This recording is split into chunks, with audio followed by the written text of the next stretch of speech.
छोड़ सतगुरु रामपाल जी परमेश्वर जी की जय हो। परमपिता परमात्मा सारी सृष्टि के रचनहार कुल मालिक असंख्य ब्रह्मांडों के स्वामी जगत गुरु तीनों लोकों में प्रवेश करके सबका भरण पोषण करने वाले राजाधिराज आत्माधार नाथों के नाथ देवों के देव महादेव सर्वेश्वर महेश्वर मृत्युंजय अजरो अमर आदि अनादि सनातनी प्रभु जगत पिता जगदीश्वर श्री श्री 1008 की उपाधि के वास्तविक अधिकारी अकाल मूर्त सौद स्वरूपी राम वासुदेव सर्वगतम ब्रह्म परम पूज्य प्रथम पूज्य परम संत परम पुरुष परम धनी परम दयालु सत्य कबीर हक्का कबीर अल्लाहु अकबर बाखबर अल्लाह ताला जगत के तारणहार जगत के मुक्तिदाता जगत के जगन्नाथ हारे के सहारे हिंदुओं के राम मुसलमानों के अल्लाह सिखों के वाहिगुरु ईसाइयों के मसीह दया के सागर दयानिधि करुणा के सागर करुणानिधि स्वयंभू परिभू संकट मोचन कष्ट हरण मंगल करण दुख भंजन अविगत कबीर निर्विकार निर्विषम परमात्मा अलय अलेख सतगुरु आदि अनादि सतगुरु असली मर्यादा पुरुषोत्तम असली राम असली कृष्ण असली घनश्याम असली मुरारी राजाओं के राजा महाराजाओं के महाराजा शहंशाहों के शहंशाह सम्राटों के सम्राट भगवानों के भगवान अल्लाहों के अल्लाह प्रभुओं के प्रभु मसीहाओं के मसीह सच्चे वाहिगुरु बाबाओं के बाबा पीरों के पीर सेठों के सेठ जगत सेठ सावड़सा सेठ सर्वगुण संपन्न अनंत कोटि कलाओं के स्वामी अनंत कोटि ब्रह्मांडों के नायक योगियों में महायोगी ध्यानियों में महाध्यानी सिद्धों में परम सिद्ध ज्ञानियों में तत्वज्ञानी ब्रह्म ज्ञानी महाज्ञानी परम ज्ञानी सर्वश्रेष्ठ ज्ञानी विज्ञानी युवा कबीर समरथ कबीर असमवात अमित ओझा सच्चे रहनुमा करीम अल्लाह सुबहान अल्लाह दुनिया के अंतिम पैगंबर 8 सितंबर 1951 से गांव धनाना जिला सोनीपत हरियाणा भारतवर्ष की पावन भूमि पे प्रकट रियल कल्कि भगवान श्री नारायण साकार हरि श्री बाबा साहेब संत श्रोमणी सतगुरु रामपाल जी परमेश्वर जी के चरण कमल में साध संगति से जुड़े हुए देश विदेश से हम सभी सत्सेवक भाई बहनों का अनंत कोटि दंडत प्रणाम।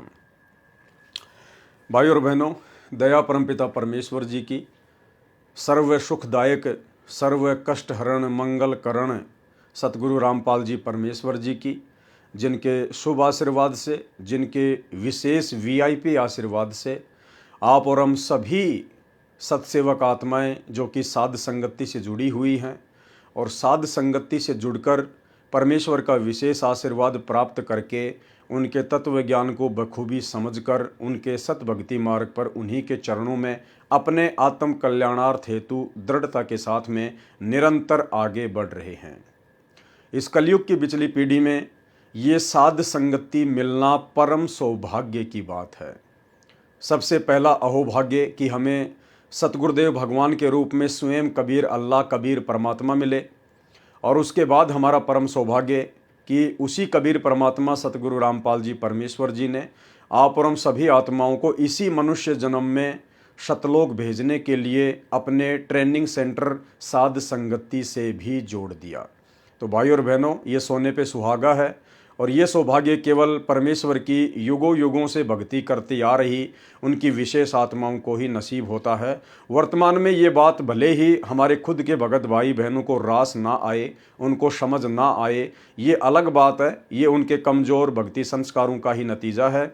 लेकिन आने वाले समय में ये बात बिल्कुल जग जाहिर हो जाएगी, ये क्लियर हो जाएगी कि संत रामपाल जी ने यदि अपना कोई सच्चा मुच्चा मार्ग, अपना यथार्थ 13वां कबीर मार्ग यदि शुरू कर रखा है तो साध संगतियों के माध्यम से ही शुरू कर रखा है। क्योंकि साध संगति से जुड़ी हुई भगत आत्माएं ही अभी तक सतगुरु रामपाल जी परमेश्वर जी को जान पाई हैं, पहचान पाई हैं, उन्हें कबीर भगवान के रूप में अपने हृदय में समा पाई हैं। और जिस प्रकार कबीर परमात्मा के साथ में व्यवहार किया जाता है, ठीक वही व्यवहार साध संगति से जुड़ी हुई आत्माएं ही अपने गुरुदेव भगवान के साथ में कर रही हैं।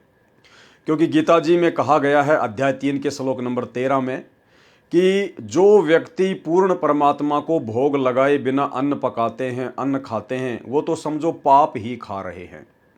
क्योंकि गीता चारों वेदों का सार है, निष्कर्ष है और वेद परमात्मा का विधान है। तो परमात्मा के विधान अनुसार यदि कोई व्यक्ति उस पूर्ण परमेश्वर को भोग लगाए बिना अन्न खाता है तो वो व्यक्ति पाप खाता है, पाप। अब जगत वालों को तो पता नहीं कि पूर्ण परमात्मा कौन है, भोग क्या है, कौन सी भोग की आरती है, कैसे भोग लगाते हैं।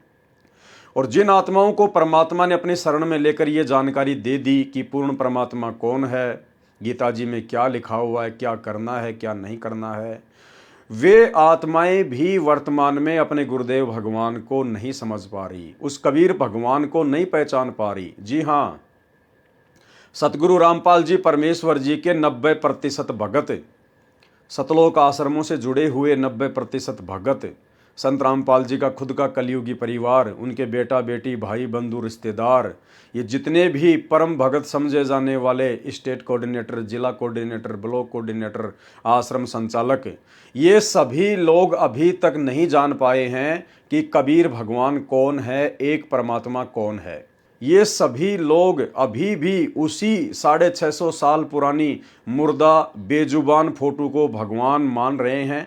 जिस प्रकार एक बंदर जब उसका बच्चा मर जाता है तो उस मरे हुए बच्चे को अपना जीवित बच्चा मानकर सीने से लगाए फिरती है, तो यही स्थिति वर्तमान में सतलोक आश्रमों से जुड़े हुए भाई बहनों की है। ये उसी एक कागज के टुकड़े को कबीर परमेश्वर मानकर, जो कि 650 साल पहले आए थे, वर्तमान में किसी ने आइडिया लगाकर और दाढ़ी मूछ वाली वो फोटो बना दी। गूगल पर आपको सैकड़ों फोटो मिल जाएंगी, कबीर दास के नाम से सर्च करेंगे तो।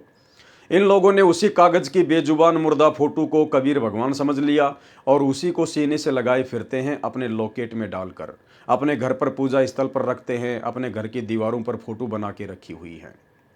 तो जब सतगुरु रामपाल जी परमेश्वर जी ने आकर यथार्थ तत्व ज्ञान दे दिया, और कोई 2 4 5 साल नहीं हुई है बल्कि 30 वर्ष गुजर चुके हैं, कम नहीं होते हैं। 30 साल तक यदि किसी गधे को भी गीता पढ़ाई जाए तो वो भी बैकुंठ में जाने के लिए सहर्ष तैयार हो जाए। लेकिन सतगुरु रामपाल जी परमेश्वर जी के 30 साल के इतने अथक प्रयासों के बावजूद आज उनका परिवार, स्टेट कोऑर्डिनेटर, जिला कोऑर्डिनेटर और उन लोगों के पीछे अंधी होकर सतलोक आश्रमों में जाने वाली संगत भी नहीं समझ पाई है कि वास्तव में कबीर भगवान कौन है। इस बात को केवल साध संगति से जुड़े हुए सत्सेवक भाई बहनी जान पाए हैं, पहचान पाए हैं कि वो कबीर परमात्मा जो 650 साल पहले आए थे, जो द्वापर युग में आए थे, त्रेता में आए थे, सतयुग में आए थे, इसके अलावा वो परमात्मा ना जाने धरती पर करोड़ों अरबों बार प्रकट हो चुका है। वो कबीर भगवान आज सौभाग्य से हमें सतगुरु रामपाल जी परमेश्वर जी के रूप में उपलब्ध है, प्राप्त है, हमारे पूज्य गुरुदेव भगवान के रूप में सुलभ है। और उसके बाद जितनी भी सत्सेवक आत्माएं हैं जो साध संगति से जुड़ी हुई हैं, वो गीता जी के अध्याय 3 श्लोक नंबर 13 को फॉलो करते हुए प्रतिदिन सतगुरु रामपाल जी परमेश्वर जी को सर्वप्रथम भोग अर्पण करती हैं, भोग की आरती के साथ।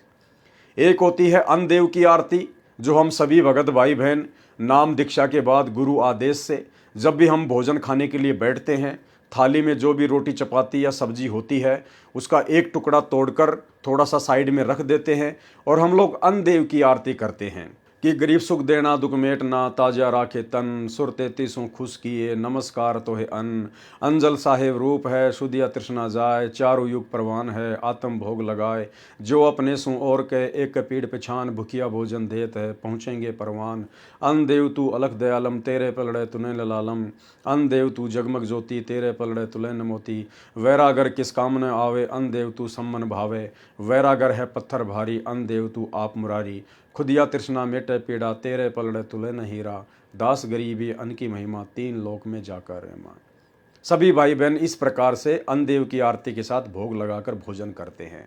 और ये अन्नदेव की आरती के साथ में भोग लगाकर भोजन करने की प्रक्रिया भी सतलोक आश्रमों से जुड़े हुए 70% भगत नहीं करते हैं।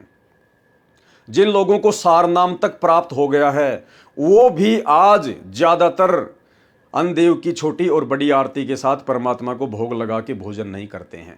यानी ना ही तो भोजन करने से पहले अन्नदेव की छोटी आरती करते हैं और ना ही भोजन करने के बाद वो सारनामी भगत 70% आज भी जो सतलोक आश्रमों से जुड़े हुए हैं वो भोजन करने के बाद में बड़ी आरती भी नहीं बोलते हैं।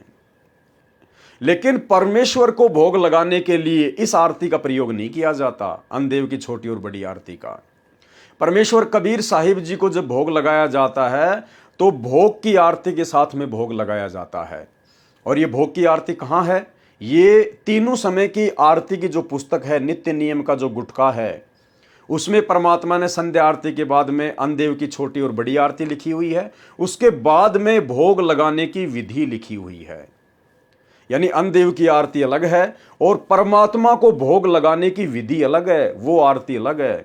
तो वो आरती परमात्मा ने उसी पुस्तक में अन्नदेव की आरती के बाद में लिखा हुआ है। भोग लगाने की विधि मोकू कहाँ ढूंढे रे बंदे, मैं तो तेरे पास में, वहां से शुरू होती है।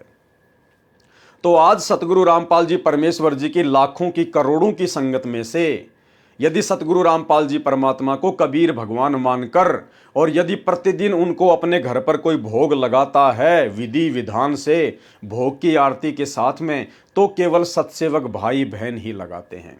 सर्वप्रथम अपने बिस्तर पर बैठे बैठे या दरबार साहिब के सामने खड़े होकर, हाथ मुंह धोकर या बिना हाथ मुंह धोए, सर्वप्रथम हम लोग अपने गुरुदेव भगवान का जयकारा लगाते हैं। उसके बाद में मंगलाचरण करते हैं और मंगलाचरण के तुरंत बाद में सतगुरु महिमा की 8 वाणियों का प्रतिदिन उच्चारण करते हैं।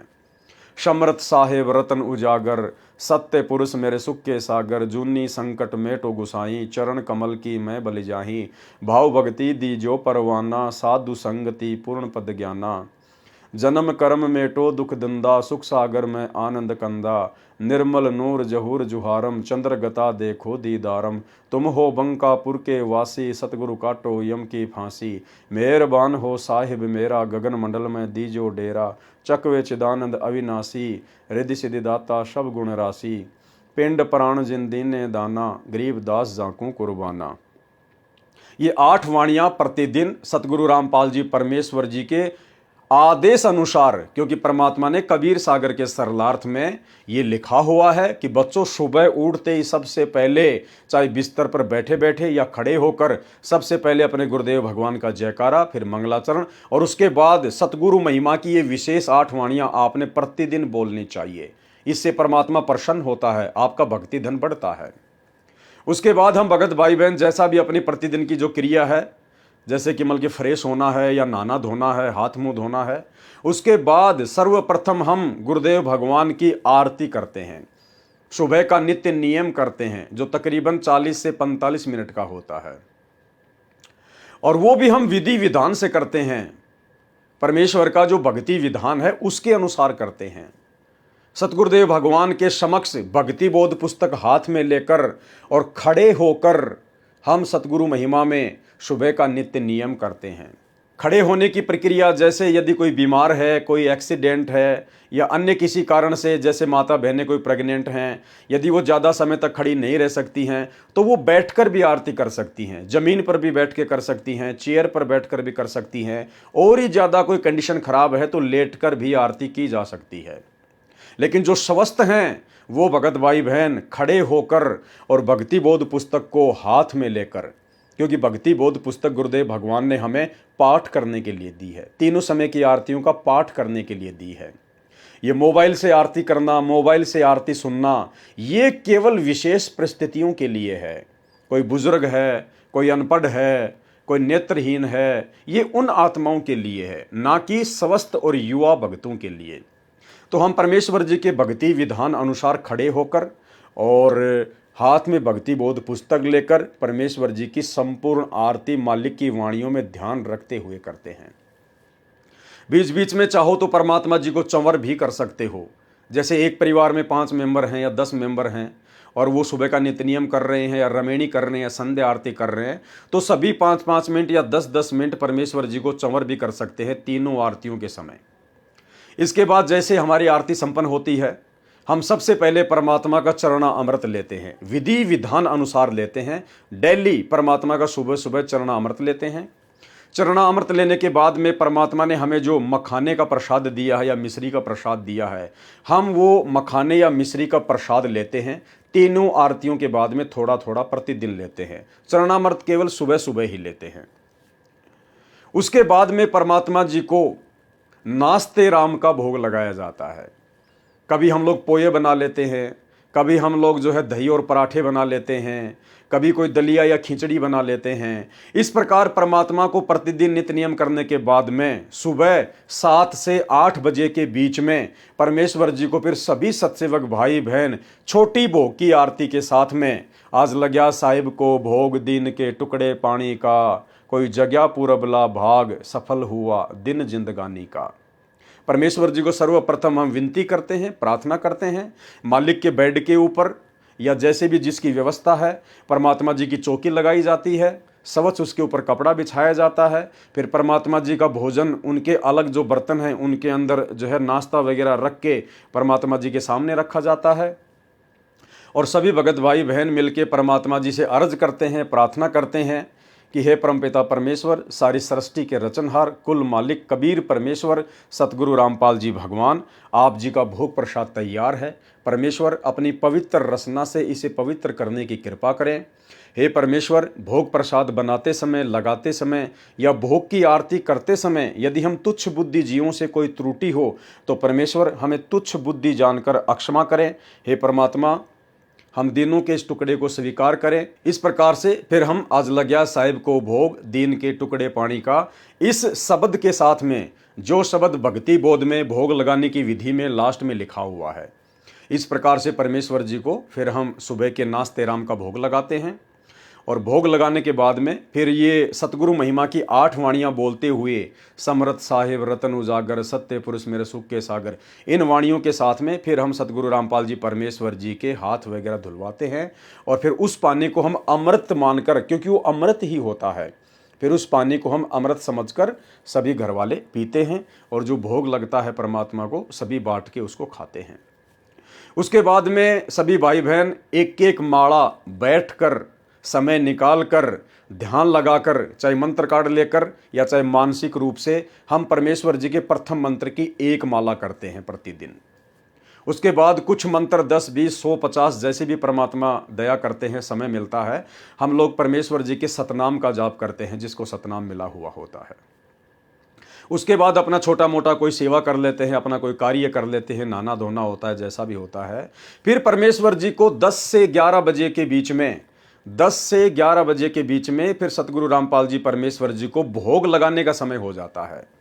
यानी घर में जो भी भंडारा बनता है, फिर हम सतगुरु रामपाल जी परमेश्वर जी को सबसे पहले उसी प्रकार चौकी लगाकर और छोटी भोग की आरती के साथ में हम परमेश्वर जी को भंडारे राम का भोग लगाते हैं, जो वीडियो दास अक्सर अपने फेसबुक पेज पे डालता रहता है। तो परमेश्वर जी को फिर छोटी भोग की आरती के साथ में भंडारे का भोग लगता है। भोग लगने के बाद फिर सभी परिवार वाले भोजन करते हैं, भंडारा करते हैं, क्योंकि परमेश्वर जी को भोग लगने के बाद जो बचा हुआ अन्न खाया जाता है प्रसाद रूप में, उससे हमारे पाप कर्मों का नाश होता है, जो गीता अध्याय 3 श्लोक नंबर 13 में सतगुरु रामपाल जी परमेश्वर जी ने हमें बताया। उसके बाद भाई और बहनों 12 से 2 के बीच में असुर निकंदन रमणी का समय हो जाता है। परमेश्वर के उसी प्रकार भक्ति विधान अनुसार खड़े होकर, हाथ में भक्ति बोध पुस्तक लेकर, सर पर कोई भी कपड़ा डालकर, क्योंकि आदर और सम्मान की दृष्टि से, वैसे कोई नियम नहीं है परमात्मा के मार्ग में, लेकिन आदर और सम्मान की दृष्टि से हम लोग सर पर कपड़ा रखकर परमेश्वर जी की असुर निकंदन रमणी करते हैं। उसके बाद में जो भी अपना काम करना होता है, किसी ने अपना धंधा करना होता है, किसी ने बाहर आना होता है, जाना होता है, शाम तक अपना सब कुछ वो कर देते हैं। फिर जो भगत भाई बहन फ्री होते हैं या जिनके घर पर माता बहनें होती हैं, जिनकी भक्तमतियाँ होती हैं, वो फिर शाम को 4 बजे के आसपास परमात्मा को फल फ्रूट का भोग लगाती हैं। एक कटोरी फल फ्रूट की काट के उसी प्रकार से चौकी लगा के छोटी भोग की आरती के साथ परमात्मा से प्रार्थना करके फल फ्रूट का भोग लगाया जाता है। वो फिर प्रसाद रूप में खाया जाता है। इसके अलावा जैसे ही सूरज ढलता है, उस समय सभी मिलकर संध्या आरती करते हैं। उसी विधि विधान से परमेश्वर के द्वारा दी गई तीनों समय की पुस्तक भक्ति बोध को हाथ में लेकर खड़े होकर परमेश्वर जी की आरती स्तुति करते हैं, उस आरती का पाठ करते हैं। और उसके बाद 8 से 8:30 के आसपास फिर से परमात्मा को रात्रि में भंडारे का भोग लगाते हैं, छोटी भोग की आरती के साथ में। उसके बाद परमेश्वर का सत्संग वगैरह सुन लेते हैं, दिन में सुन लेते हैं। तो इस प्रकार से भाई और बहनों, हम सत्सेवक भाई बहनों का जो प्रतिदिन का नित्य क्रम है भक्ति मार्ग का, वो रहता है। अब बहुत सारी मन में शंका उत्पन्न हो जाएंगी, भाई फिर काम धंधा कब करेंगे। भाई 11 बजे आप सुबह फ्री हो जाते हैं परमात्मा को भंडारे का भोग लगा के, फिर आपने क्या करना पड़ता है, फिर आपने शाम के समय 7 बजे आरती करनी पड़ती है। तो बीच में आपके पास में 8-9 घंटे हैं। 8-9 घंटे में क्या करोगे? परमात्मा ने तो काम धंधे के लिए केवल 8 घंटे के लिए कहा है, आपके पास तो 9 घंटे पड़े हैं। क्या करोगे? खूब काम कीजिए, आप जितना कमाना उतना कमाइए। और परमेश्वर की शरण में आने के बाद, सतगुरु रामपाल जी परमेश्वर जी की शरण में आने के बाद फिर भगत को बैल और गधे की तरह कमाने की आवश्यकता नहीं पड़ती है, क्योंकि परमात्मा हमें ये ज्ञान देकर, ये उपदेश देकर, हमारी जितनी भी बुराइयां होती हैं, फालतू का खान पीन होता है, फालतू के खर्चे होते हैं, नशा वगैरह होता है, सब कुछ परमात्मा छुड़वा देते हैं। त्योहार वगैरह, बात छुचक, लेन देन, शादी विवाह, दहेज, सब कुछ परमात्मा छुड़वा देते हैं। तो खर्चा तो हमारा कोई रहा ही नहीं। और उसके बावजूद साथ संगति से जुड़ने के बाद ना हम बाहर का खाना खाते, ना कोई फास्ट फूड खाते, ना कोई कचौरी समोसे खाते, ना फालतू की चीज़ों का संग्रह करते। तो भाई आपको ज़्यादा कमाने की आवश्यकता कहाँ है? जहां आप पहले 12 घंटे कमा कर भी अपने परिवार का पालन पोषण नहीं कर पा रहे थे, अब सतगुरु रामपाल जी की शरण में आने के बाद विधि विधान से यदि आप उनकी भक्ति करेंगे, यदि आप 5 घंटे भी काम कर लेंगे, तो परमात्मा 12 घंटे से ज़्यादा आपको 5 घंटे में दे देगा। ये समर्थ है। तो भाई और बहनों, ये तो केवल काल प्रेरित आत्माओं की, या जिन आत्माओं को अभी अपने गुरुदेव भगवान की पहचान नहीं है, केवल उनके लिए बहानेबाजियां हैं कि इतना समय कैसे निकलेगा, इतना समय कहाँ से लाएंगे, सारा दिन ये कैसे करेंगे। अरे भगवान के लिए तो 24 घंटे भी कम है, अगर करना पड़े तो 24 घंटे भी कम। तो इस प्रकार से भाई और बहनों, जिनको ये भक्ति मार्ग समझ में आ जाएगा, जिनको ज्ञान समझ में आएगा, और जिनके अंदर उन क्रियाओं को करने की लालसा होगी, तड़प होगी, तो समर्थ धरती पर है। वो समय भी देगा, आपको धन भी देगा, सब कुछ करेगा परमात्मा। जब सत्सेवक भाई बहनों के साथ में परमात्मा इस प्रकार से कर रहा है, तो आप आश्रम वालों के साथ में भी परमात्मा करेगा, यदि आप गुरु को भगवान मान के साथ संगति से जुड़कर भक्ति करोगे तो भाई और बहनों, इस प्रकार से परमपिता परमेश्वर जी के प्रति हमारे हृदय में, हमारी आत्मा में वो प्रेम जागृत होगा। क्योंकि ज़्यादा से ज़्यादा समय जब हम अपने परमात्मा की सेवा में बिताएंगे, परमात्मा के द्वारा दी गई भक्ति में बिताएंगे, परमेश्वर के नज़दीक रह के बिताएंगे, तो परमेश्वर के प्रति हमारा प्रेम उमड़ेगा, प्यार उमड़ेगा। और इस प्यार के उमड़े बिना हम परमात्मा प्राप्ति नहीं कर सकते। एक छोटा सा सत्संग जिसमें गुरुदेव ने हमें यही समझाने का प्रयास किया है।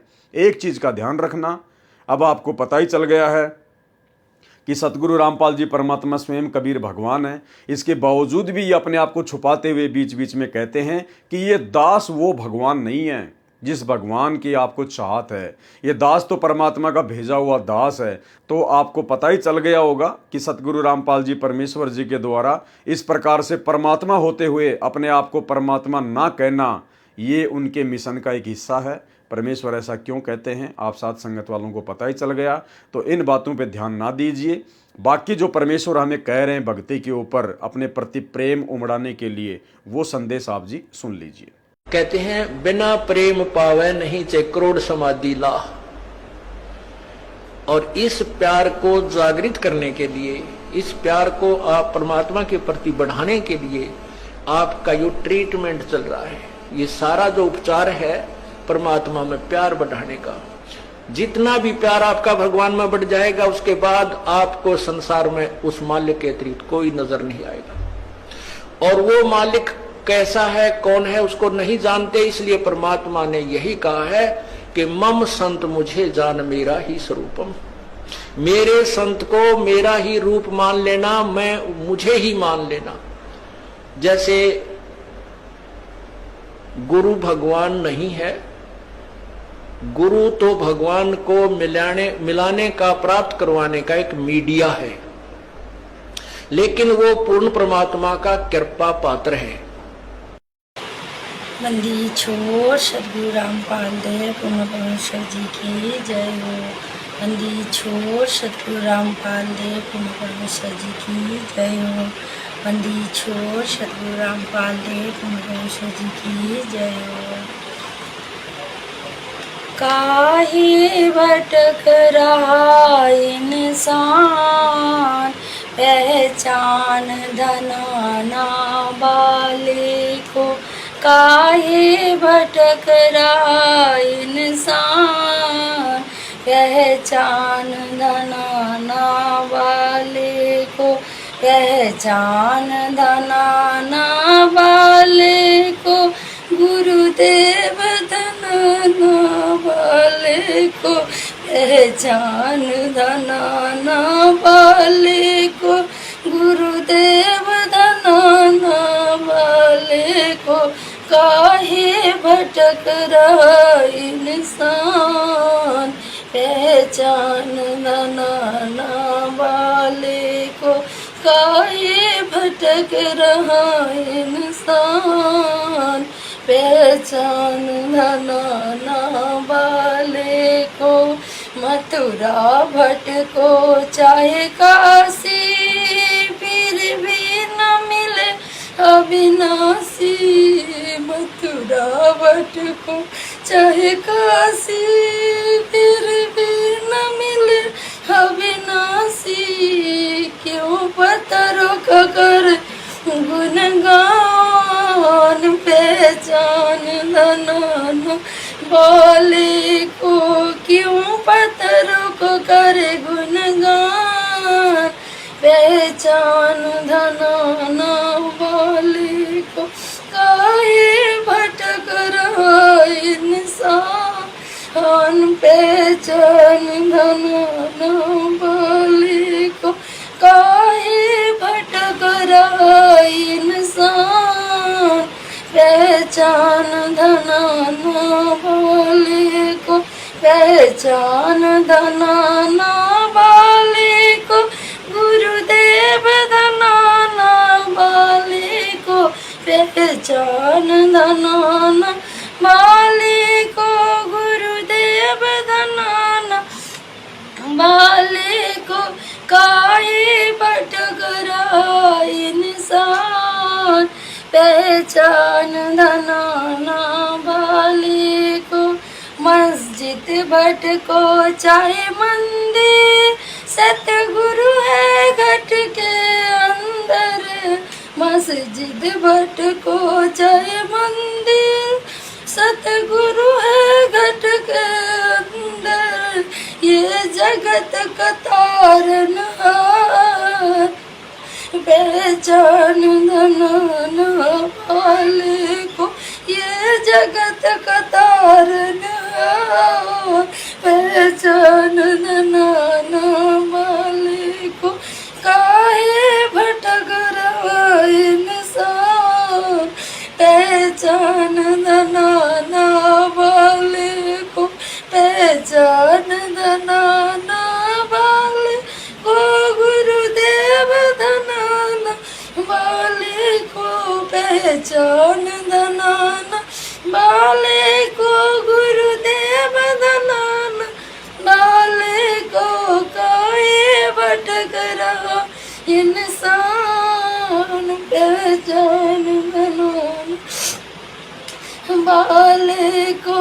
हम ना मुस्लिम ना हिंदू, सब एक पिता के बंधु, हम ना मुस्लिम ना हिंदू, सब एक पिता के बंधु, छोड़ के जाति धर्म अभिमान, पहचान धनाना वाले को, छोड़ के जाति धर्म अभिमान, पहचान धनाना वाले को, काहे भटक रहा इंसान, पहचान धनाना वाले को, पहचान धनाना वाले को, गुरुदेव धनाना वाले को, पहचान धनाना वाले को, गुरुदेव धनाना वाले को, काहे भटक रहा इंसान, पहचान धनाना वाले को। जप कर ले चाहे तप कर ले, चाहे जल गंगा से भर ले, जप कर ले चाहे तप कर ले, चाहे जल गंगा से भर ले, तेरे सर लटके तलवार, पहचान धनाना वाले को, तेरे सर लटके तलवार, पहचान धनाना वाले को।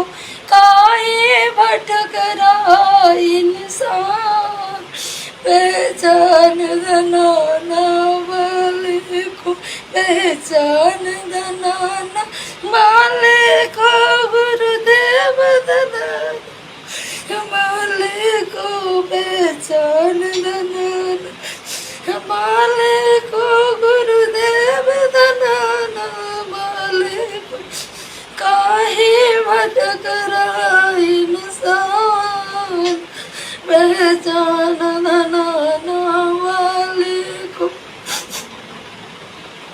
चाहे राम जपो हनुमान जपो, चाहे राधे राधे श्याम जपो, चाहे राम जपो हनुमान जपो, चाहे राधे राधे श्याम जपो। तू भूल गया करतार, पहचान धनाना वाले को। तू भूल गया करतार, पहचान धनाना वाले को। काहे भटक रहा इंसान, पहचान धनाना वाले को, पहचान धनाना वाले को। गुरुदेव धनाना वाले को, पहचान धनाना वाले को। गुरुदेव धनाना वाले को। काहे भटक रहा इंसान, पहचान धनाना वाले को। तेरे बढ़ रही हरी बीमारी, भटके डॉक्टर सरकारी, तेरे बढ़ रही हरी बीमारी, भटके डॉक्टर सरकारी। तेरा घर बन गया शमशान, पहचान धनाना वाले को। तेरा घर बन गया शमशान, पहचान धनाना वाले को। काहे भटक रहा इंसान, पहचान धनाना वाले को। काहे भटक रहा इंसान, पहचान धनाना वाले को, पहचान धनाना वाले को। गुरुदेव धनाना वाले को, पहचान धनाना वाले को। गुरुदेव धनाना वाले को। काहे भटक रहा इंसान, पहचान धनाना वाले को। तेरी जाई उमरिया बीती, सतगुरु से कर ले प्रीति। तेरी जाई उमरिया बीती, सतगुरु से कर ले प्रीति। तू पल भर का मेहमान, पहचान धनाना वाले को। तू पल भर का मेहमान, पहचान धनाना वाले को। काहे भटक रहा इंसान, पहचान धनाना वाले को, पहचान धनाना वाले को। गुरुदेव धनाना वाले को, पहचान धनाना वाले को। गुरुदेव धनाना वाले को। काहे भटक रहा इंसान, पहचान धनाना वाले को। काहे भटक रहा इंसान, पहचान धनाना वाले को। थारी साथ संगत करी पूजा, मारा और नहीं कोई दूजा। तारी साध संगत करी पूजा, मारा और नहीं कोई दूजा। गुरु रामपाल जी भरतार, पहचान दनाना वाले को। गुरु रामपाल जी भरतार, पहचान दनाना वाले को। काहे भटक रहा इंसान, पहचान दनाना वाले को। काहे भटक रहा इंसान, पहचान दनाना वाले को। पहचान दनाना वाले को, गुरुदेव बनाना वाले को। पहचान दनाना वाले को, गुरुदेव बनाना वाले को। काहे भटक रहा इंसान, पहचान दनाना वाले को। काहे भटक रहा इंसान, पहचान दनाना वाले को। बंदी छोड़ सतगुरु रामपाल देव पूर्ण परमेश्वर जी की जय हो। बंदी छोड़ सतगुरु रामपाल देव पूर्ण परमेश्वर जी की जय हो। बंदी छोड़ सतगुरु रामपाल देव पूर्ण परमेश्वर जी की जय हो। तो भाई और बहनों, ये एक छोटी सी जानकारी थी उन समस्त भगत भाई बहनों के लिए जो अभी साध संगति से जुड़ नहीं पाए हैं, जिनको अभी वो संपूर्ण ज्ञान भक्ति मार्ग का हो नहीं पाया है, जिनको परमात्मा के मिशन की अच्छे से समझ नहीं है, या जिनके भक्ति संस्कार कमज़ोर हैं, जो अभी भी गुरुदेव के परिवार के पीछे अंधे होकर अपनी मर्यादा तोड़कर टूटी फूटी भक्ति में लगे हुए हैं। लेकिन टूटी फूटी भक्ति से बात नहीं बनेगी। भक्ति तो परमात्मा के भक्ति विधि विधान अनुसार ही करनी पड़ेगी, और जब हमारी करने की इच्छा होगी तो परमात्मा भरपूर सहयोग करते हैं। तो पुस्तक भक्ति और भगवान के ऊपर वीडियो बनाने की श्रृंखला जारी है, और इसी श्रृंखला में आज हमारा ये 16वें नंबर का वीडियो है। काफ़ी कुछ शंका समाधान प्रश्नोत्तरी हो चुकी है। अब आगे जो जिज्ञासु भगत सवाल कर रहा है उसका सवाल नंबर है 30, प्रश्न नंबर 30। तो क्या है?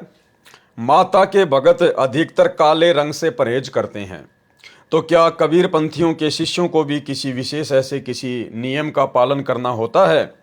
एक और बात, सिर पर टोपी या कपड़ा स्त्री और पुरुष को कब कब रखना चाहिए, अर्थात हर पवित्र लेख पढ़ते समय या सत्संग सुनते समय भी इसका कोई कारण है? यानी सवाल करता सतगुरु रामपाल जी परमेश्वर जी से सवाल कर रहा है कि जैसे माता जी के जो भगत होते हैं वो काले रंग से परहेज करते हैं, तो क्या कबीर पंथ में भी इस प्रकार का कोई नियम है? इसके अलावा स्त्री या पुरुष कबीर पंथ में सर पर कोई सफ़ेद कपड़ा या टोपा या टोपी किसी पुस्तक को पढ़ते समय, किसी लेख को पढ़ते समय रखना जरूरी होता है या नहीं होता है?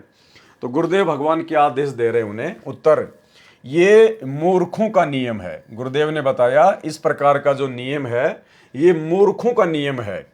कबीर परमेश्वर के मार्ग में ऐसा कुछ भी नहीं है। लेकिन भाई सतगुरु रामपाल जी परमात्मा के मार्ग में तो ऐसा है, फिर गुरु जी यहाँ क्यों मना कर रहे हैं?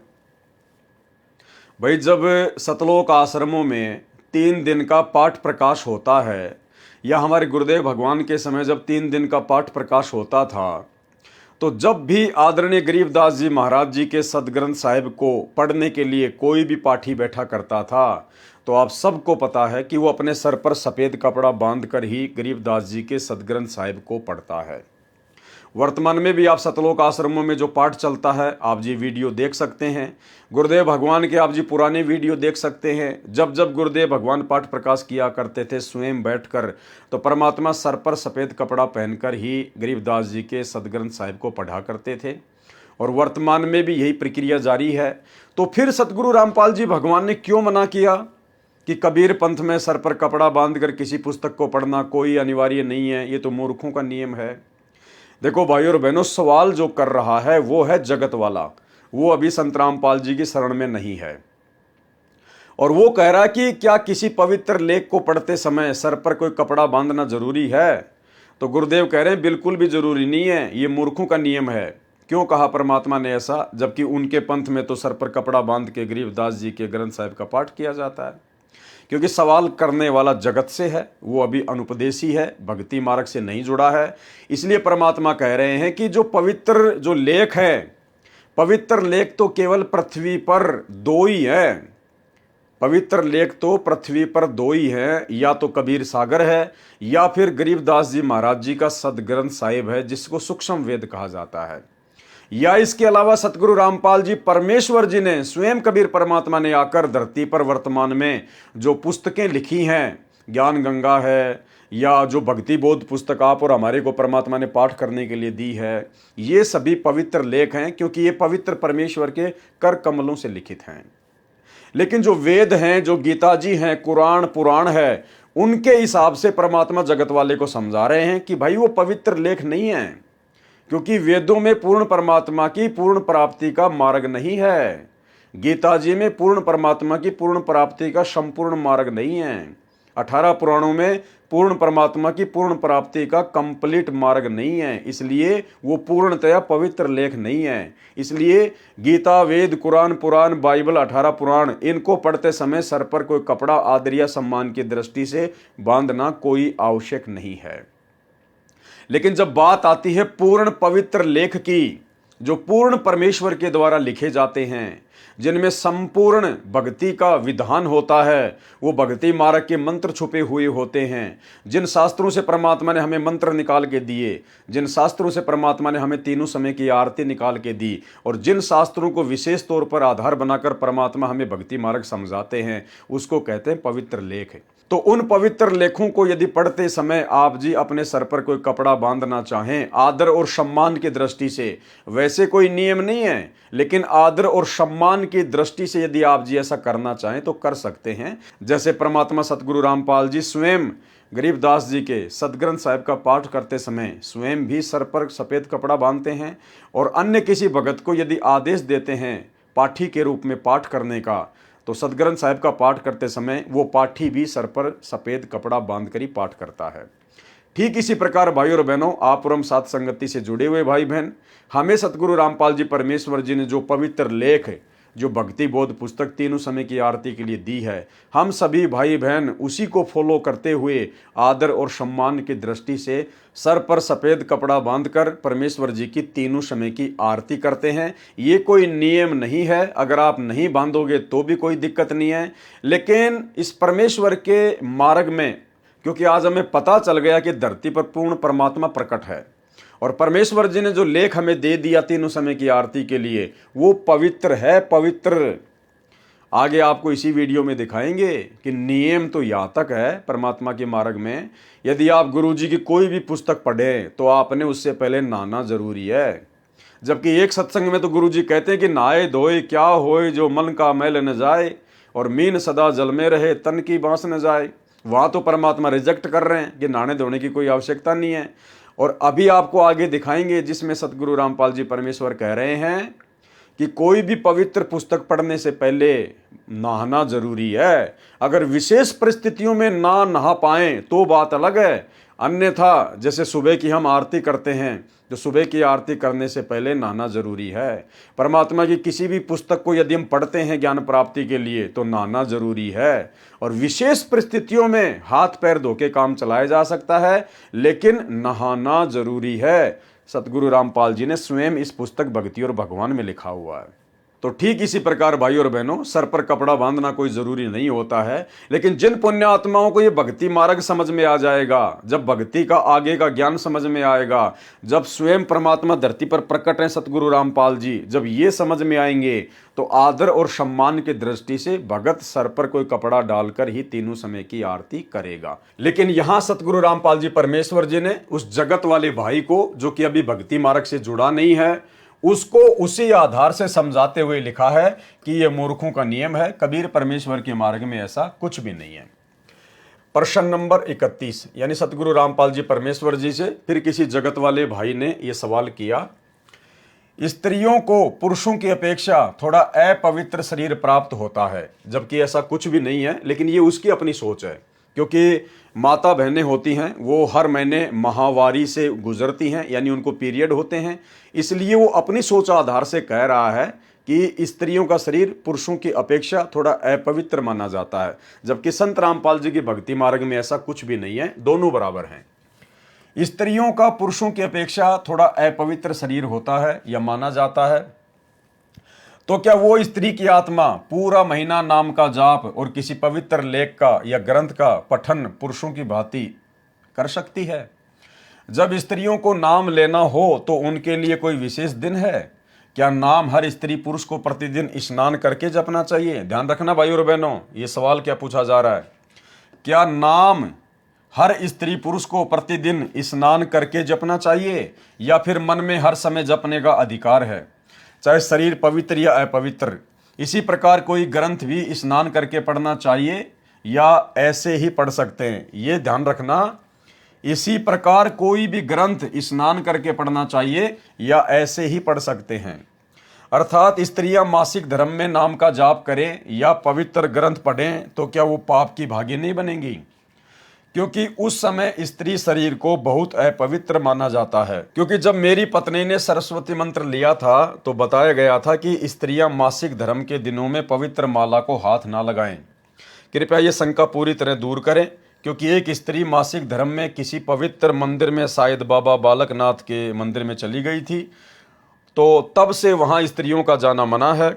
इसलिए ये बताएं कि स्त्रियों के लिए विशेष नियम क्या हैं, कहीं ऐसा न हो कि नाम लेकर भी सतलोक न जा सकें। ये सभी स्त्रियों के लिए जानना अत्यंत आवश्यक है। तो सतगुरु रामपाल जी परमेश्वर जी ने इन सभी सवालों का फिर क्या जवाब दिया?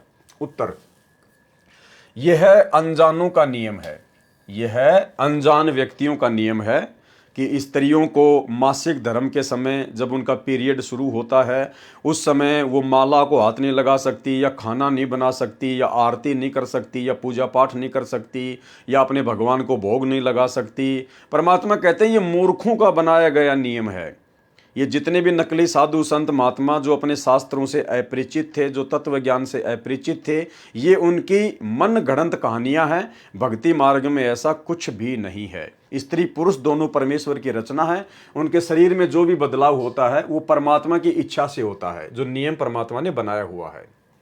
यह अनजानों का नियम है। कबीर साहिब के मार्ग में शुतक यानी बच्चे के जन्म के दौरान और पातक यानी किसी की मृत्यु के दौरान या स्त्रियों के मासिक धर्म के दौरान धार्मिक पुस्तकें पढ़ना, दीप ज्योति जलाना व मंत्र जाप करना बंद नहीं करना होता है। यानी कबीर परमात्मा के मार्ग में सतगुरु रामपाल जी परमेश्वर जी से उपदेश लेने के बाद में माता बहनों का मासिक धर्म किसी भी प्रकार से भक्ति मार्ग में कोई बाधा उत्पन्न नहीं करता है। हमने वही सारी क्रियाएं, आरती करना, दीपक लगाना, खाना बनाना, पुस्तकें पढ़ना, मंत्र जाप करना, सत्संग सुनना, सब कुछ करना होता है। किसी प्रकार की कोई बाधा नहीं है। वो केवल एक शरीर की प्राकृतिक प्रक्रिया है, उसमें किसी का कोई दोष नहीं है। इसलिए भक्ति मार्ग में माता बहनों का मासिक धर्म के दौरान पूजा पाठ करना कोई बाधा उत्पन्न नहीं करता है। प्रतिदिन की तरह ही करते रहना चाहिए। स्नान करना जरूरी है। देखो क्या कह रहे गुरुदेव भगवान। जब उस भगत ने ये सवाल किया ना, जगत वाले व्यक्ति ने, वो भगत नहीं है, जगत वाले ने, कि किसी भी पवित्र लेख को या पुस्तक को पढ़ते समय नहाना जरूरी है या नहीं है। आपने जो सवाल पहले जो देखा था, जिसमें उसने किया था कि इसी प्रकार कोई ग्रंथ भी स्नान करके पढ़ना चाहिए या ऐसे ही पढ़ें, तो गुरुदेव ने फिर क्या जवाब दिया? स्नान करना जरूरी है। क्या कह रहे हैं गुरुदेव? स्नान करना जरूरी है। यदि किन्हीं परिस्थितियों में स्नान नहीं भी कर पाए तो हाथ पैर मुंह धोकर पवित्र पुस्तकें पढ़ सकते हैं। यानी विशेष परिस्थितियों में अगर आप नहीं नहा पाते हैं तो फिर हाथ पैर मुंह धोकर पवित्र पुस्तकें पढ़ सकते हैं। तो परमेश्वर ने यहाँ ये भी क्लियर कर दिया, सतगुरु रामपाल जी भगवान ने, कि भाई देखो, जब आपको ज्ञान हो जाएगा इन पुस्तकों की, परमात्मा के कर कमलों से लिखित इन पुस्तकों की, भक्ति बोध की, इन ग्रंथों की, जब आपको महिमा का ज्ञान होगा कि भाई सतगुरु रामपाल जी तो स्वयं कबीर भगवान हैं और इनके द्वारा लिखी गई पुस्तकें कोई सामान्य पुस्तक नहीं है। अरे वो वेद ना जाने परमात्मा ने वो कब लिखे थे? सृष्टि की शुरुआत में लिखे थे। उसके बाद वेद व्यास जी ने गीता जी लिखी, भगवान ने नहीं लिखी, वेद व्यास जी ने फिर गीता जी लिखी, चारों वेदों का सार निकाल के। उसको भी लोग, गीता जी को भी जो कि एक इंसान के द्वारा लिखी गई थी, उसको भी लोग नहा धो के पठन पाठन करते हैं शुद्ध होके। तो आज तो धरती पर स्वयं अल्लाह, स्वयं कबीर परमात्मा, स्वयं सबका प्रभु प्रकट है। और सतगुरु रामपाल जी ने जो पुस्तकें लिख दी, आरती के लिए विशेष तौर पर जो पुस्तक हमें दे दी, तो क्या हम उसको ऐसे कहीं भी पटक देंगे, कहीं भी रख देंगे, कैसे भी हम उसका पठन पाठन कर लेंगे? तो गुरुदेव कह रहे हैं कि नहाना जरूरी है। यानी आरती करते समय अगर आप सुबह नहा लिए तो फिर दोपहर की आरती के समय नहाना जरूरी नहीं, शाम की आरती के समय नहाना जरूरी नहीं है। लेकिन सुबह नित्य नियम करने से पहले गुरुदेव कह रहे हैं कि नहाना जरूरी है।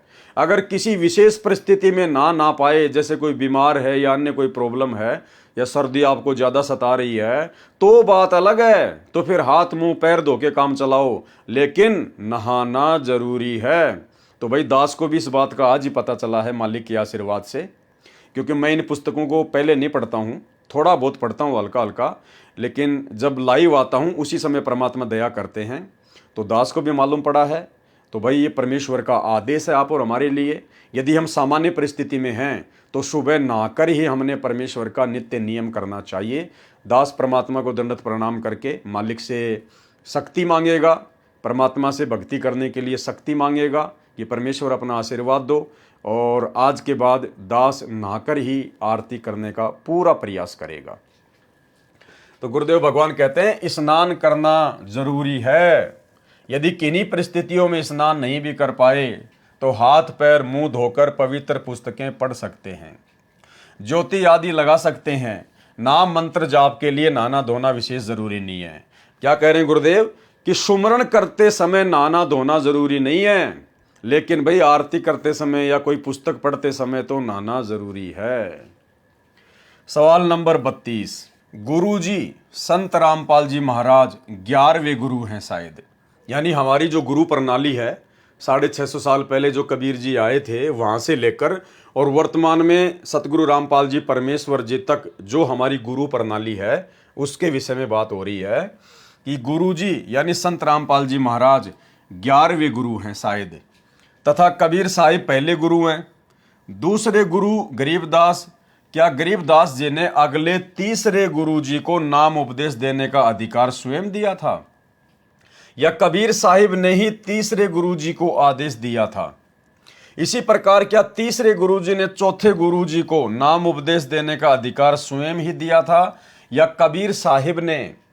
मेरा कहने का अभिप्राय यह है कि कबीर साहिब ने क्या गरीबदास जी से लेकर राम देवानंद जी गुरुजी 10वें गुरुजी तक सबको खुद ही आकर कहा कि आप नाम दीजिए, या फिर ये पहली बार में कह दिया था जब पृथ्वी मृत्यु लोक पर आए थे कि जिनको उनके गुरु आदेश देंगे वो ही नाम देंगे?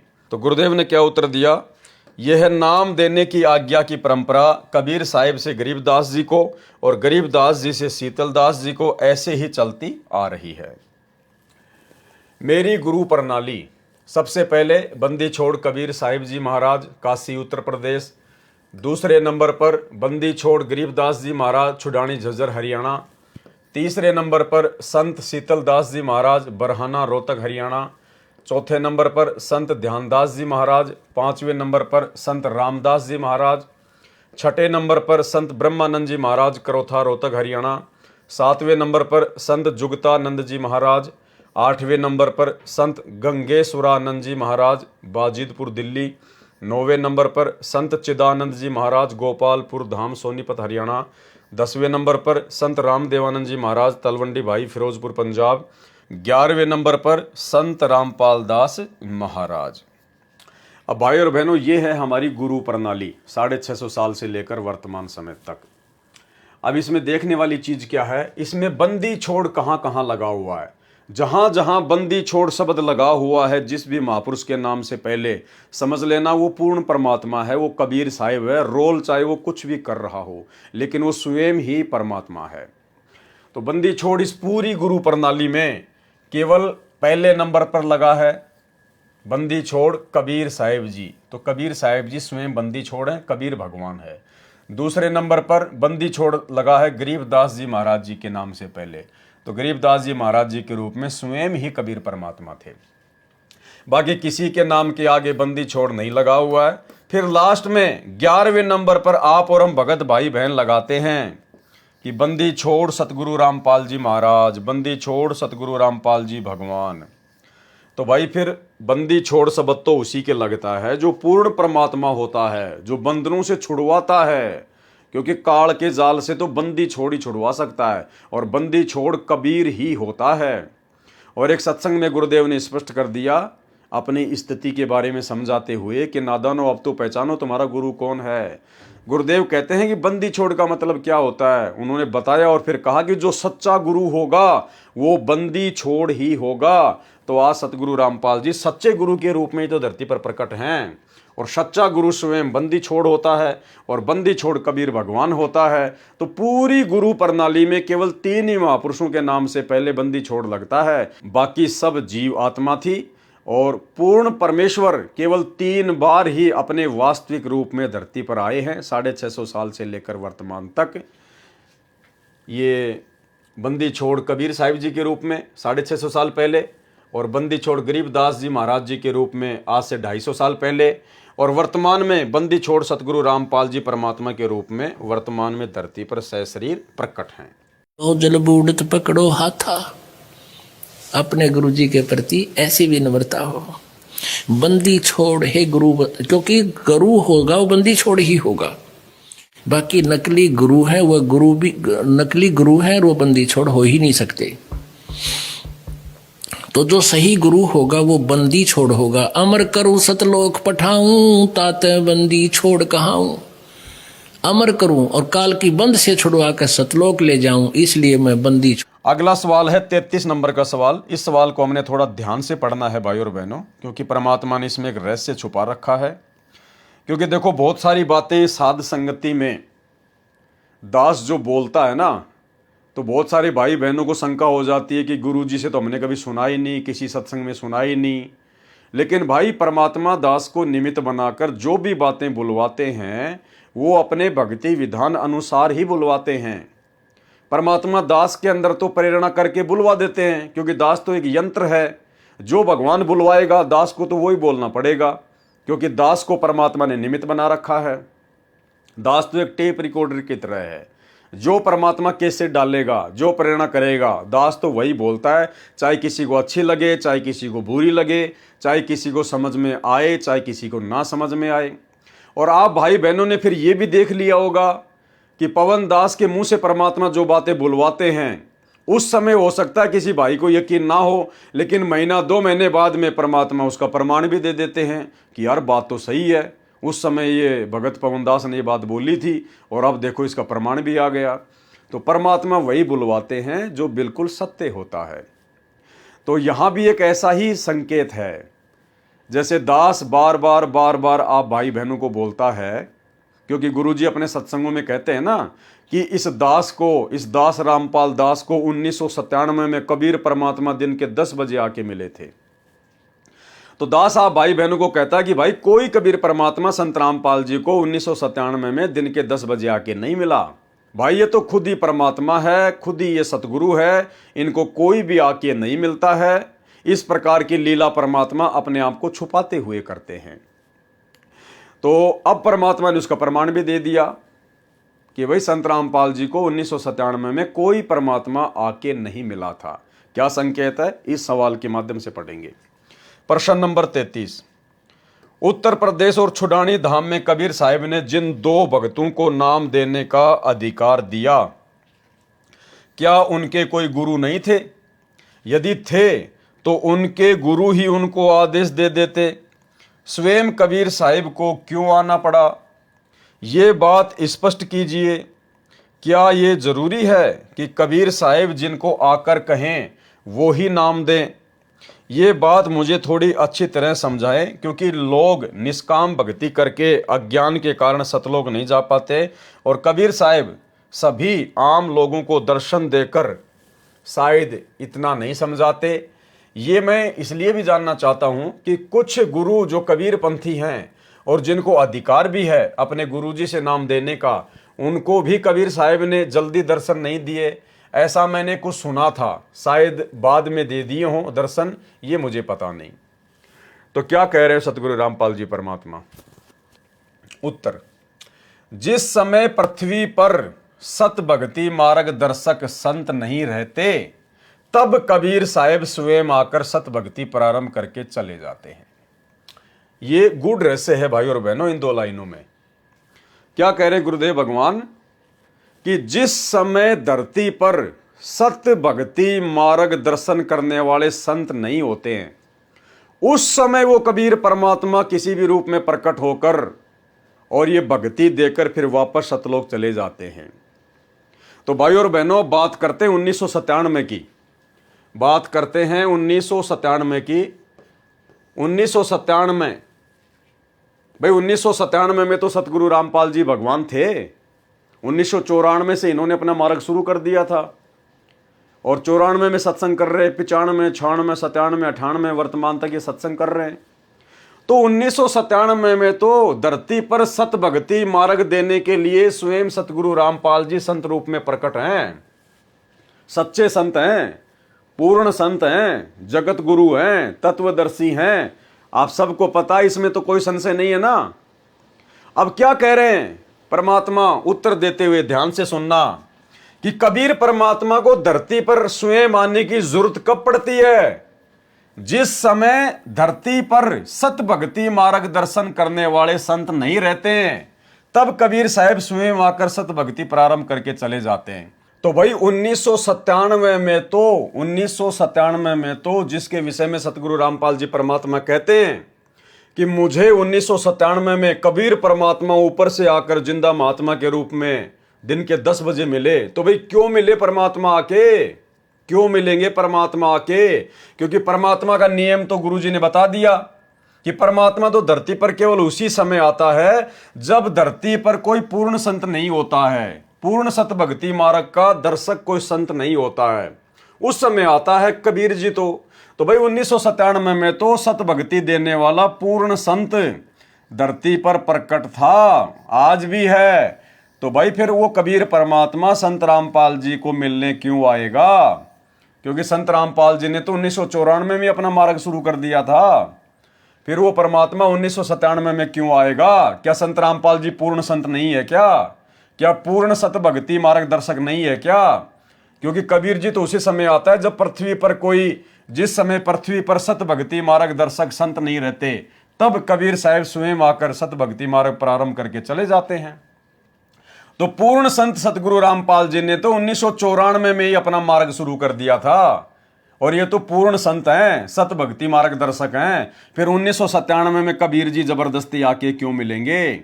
इसलिए भाई और बहनों दास कहता है ज्ञान आधार से, गुरु जी की प्रेरणा से, कि संत रामपाल जी स्वयं ही कबीर परमात्मा है। ये केवल एक पूर्ण संत की भूमिका कर रहे हैं और 1997 में इन्होंने जो ये बात कही है अपनी पुस्तकों में या वीडियो में या सत्संगों में, वो केवल इसलिए कही है क्योंकि 650 साल पहले परमात्मा ने जब कबीर सागर लिखाया तो धर्मदास जी के माध्यम से एक वाणी लिखवाई थी कि धर्मदास जब आवे 5500 पांचा, तब ये वचन मेरा होगा साचा। 5000 और 500 जब कलयुग बीत जाए, महापुरुष फरमान तब जग तारण को आए। परमात्मा ने कहा था कि जब कलयुग के 5505 वर्ष बीत जाएंगे, तब धर्मदास मैं खुद ही जाऊंगा। और भाई वो कलयुग के 5505 वर्ष सन 1997 में पूरे होते हैं। तो अपनी उस वाणी को सत्य साबित करने के लिए परमात्मा सतगुरु रामपाल जी ने इस प्रकार की लीला की और अपनी पुस्तकों में लिखवाया। अन्यथा सतगुरु रामपाल जी स्वयं ही कबीर भगवान है, इनको भला ऊपर से और दूसरा कौन भगवान आके मिलेगा।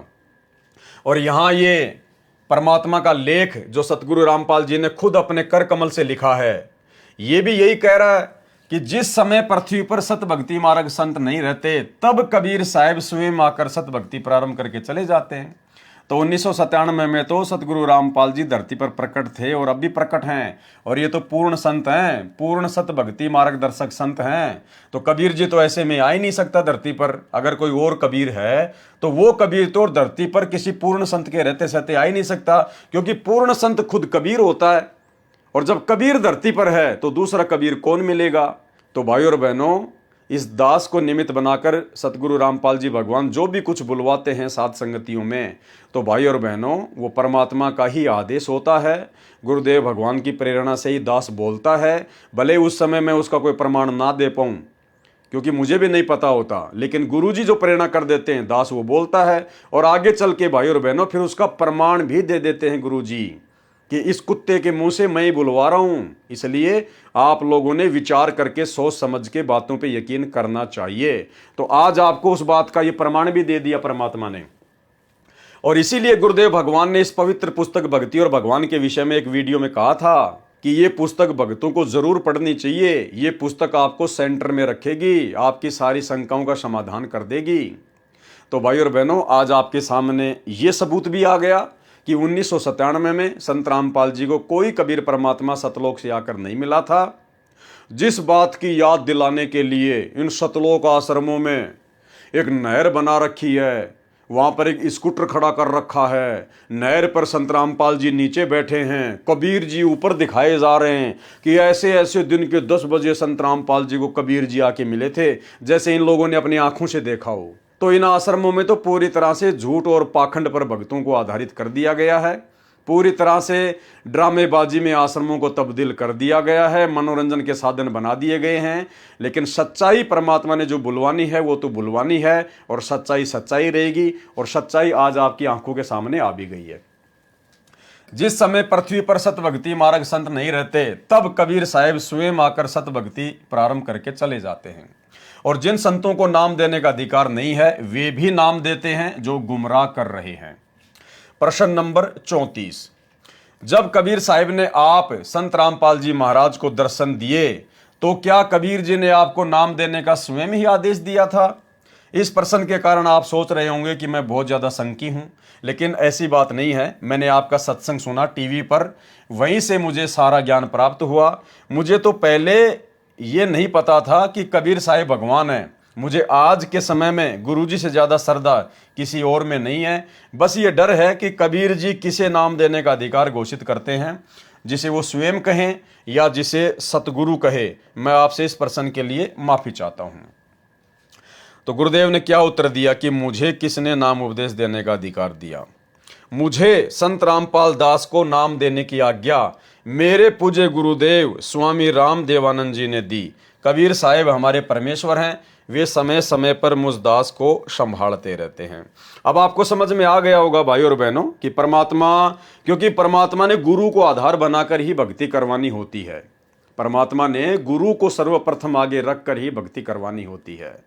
तो सतगुरु रामपाल जी के जो गुरु थे, मुंह बोले गुरु थे, आदरणीय राम देवानंद जी, वो तो कोई पूर्ण संत नहीं थे, वो तो कोई पूर्ण सतगुरु नहीं थे। लेकिन आप और हमें गुरु महिमा समझाने के लिए सतगुरु रामपाल जी परमेश्वर जी ने लीला करते हुए हर बात के लिए उन्हीं को महत्वता दी है। तो स्वयं सतगुरु रामपाल जी कबीर भगवान होते हुए भी ये कह रहे हैं कि मुझे संत रामपाल दास को नाम देने की आज्ञा मेरे पूज्य गुरुदेव स्वामी राम देवानंद जी ने दी। कबीर साहिब हमारे परमेश्वर हैं, वे समय समय पर मुझ दास को संभालते रहते हैं। तो ये आप सबके सामने आ गया है। संत रामपाल जी को संभालने वाला कोई नहीं है सृष्टि में।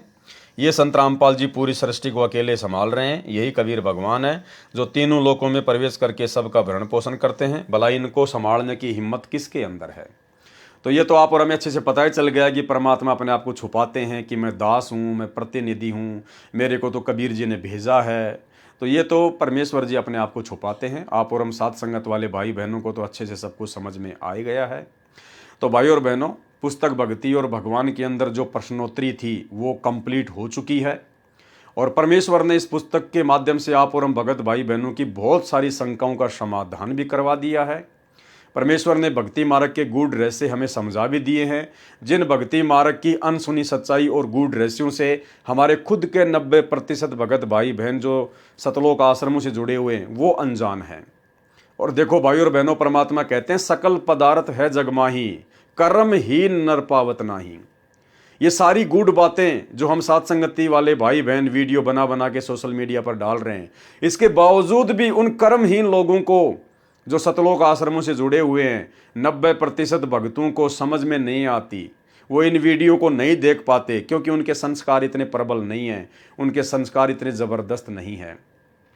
और परमात्मा किसी भी आत्मा के संस्कारों में अपनी तरफ से छेड़खानी नहीं करता है। जो भक्ति चाहने वाली आत्मा है, जिसको वास्तव में परमात्मा चाहिए, केवल परमात्मा उसी आत्मा के संस्कारों को मजबूत करता है, बाकी नहीं करता है। अब ऐसे तो परमात्मा स्वयं धरती पर है, संत रामपाल जी स्वयं कबीर भगवान है, और 30 साल हो गई इनको इतना प्रयास करते हुए।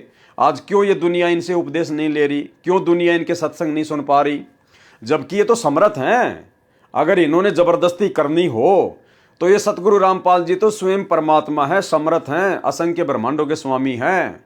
अगर ये चाहें तो पूरी पृथ्वी के जितने भी स्त्री पुरुष हैं, ये तो सबके सौपन में आकर उनको अपनी जानकारी दे सकते हैं कि भाई मैं भगवान आया हूँ। या जैसे भी वो जिसको भी भगवान मानते हैं वो लोग, कोई हनुमान पूजता है, कोई बालाजी पूजता है, कोई माता जी पूजता है, तो सतगुरु रामपाल जी तो उन देवी देवताओं का रूप बना के जिनके ऊपर वो लोग आश्रित हैं, सतगुरु रामपाल जी उनके सौपन में आके उन्हीं के इष्ट देवी और देवताओं के माध्यम से कहलवा सकते हैं कि भाई हमारे पास में कुछ नहीं है, आप संत रामपाल जी के शरण में जाओ। वर्तमान में वही पूर्ण संत है, वही पूर्ण परमात्मा है। समय बहुत खराब आ रहा है, युग परिवर्तन का समय है, आप जल्द से जल्द उनके सत्संग सुनना शुरू कर दो और उनसे उपदेश ले लो, वरना तुम्हारा बचाव नहीं होगा। तो कौन नहीं आएगा? जब अपनी जान के ऊपर आती है, जब मौत सामने दिखाई देती है, तो हर आदमी दौड़ लेता है। तो ये परमात्मा चाहे तो ये तो एक ही रात में पूरी दुनिया को अपने चरणों से जोड़ ले, लेकिन ये परमात्मा इस प्रकार नहीं करता है, जबरदस्ती नहीं करता है। तो यही नियम उनकी संगत के ऊपर लागू होता है। संगत में भी केवल परमात्मा उन्हीं आत्माओं को साथ संगति से जोड़ेगा, उन्हीं आत्माओं को भक्ति मार्ग के गूढ़ रहस्यों से परिचित करवाएगा जो आत्माएं अधिकारी हैं, जो वास्तव में सतलोक जानने योग्य हैं। अन्यथा भाई और बहनों, आते रहो जाते रहो, लड्डू जलेबी खाते रहो, ज्योति पाठ के पैसों के नाम पे लूटते रहो, पीटते रहो। परमात्मा किसी के संस्कारों में अपनी तरफ से कोई छेड़खानी नहीं करता है। केवल जो अधिकारी आत्मा है, जो योग्य आत्मा है, परमात्मा उन्हीं आत्माओं के संस्कारों को प्रबल करता है, अन्यथा परमात्मा छेड़ता भी नहीं है। आज देख लो किस प्रकार से भीड़ उन आश्रमों में जाती है, ना कोई मर्यादा, ना कोई नियम, कुछ नहीं। जैसे लोग मेले में जाते हैं, शाम को घर वापस आ जाते हैं, वो का वो सिस्टम चल रहा है। तो आप और हम साथ संगति से जुड़ी हुई भगत आत्माओं के ऊपर गुरुदेव भगवान की विशेष मेहर, विशेष रजा, विशेष वीवीआईपी आशीर्वाद है परमात्मा का।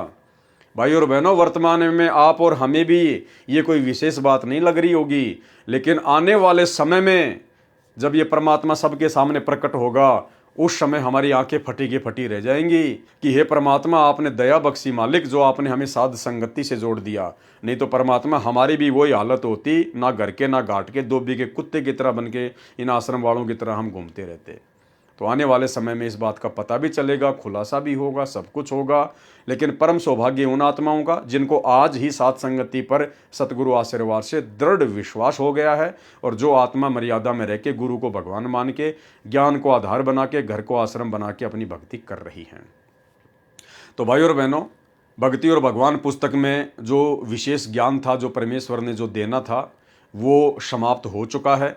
ये 16वें नंबर का वीडियो बन चुका है।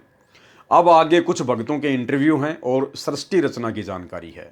तो कल रात्रि 9 बजे हम उन भगत भाई बहनों के इंटरव्यू को आधार बनाकर कुछ बातें समझने का प्रयास करेंगे, परमेश्वर जी की समर्थता और महानता के विषय में जानने का प्रयास करेंगे। उसके बाद में परमात्मा सृष्टि रचना के विषय में दास को प्रेरणा करेंगे, तो ही दास उसके ऊपर वीडियो बनाएगा, अन्यथा फिर हम गुरुदेव के आशीर्वाद से किसी दूसरी पुस्तक के ऊपर वीडियो बनाना शुरू करेंगे। तो रात्रि 9:30 बजे सभी भाई बहन लाइव जुड़िए। बंदी छोड़ सतगुरु रामपाल जी परमात्मा की जय हो।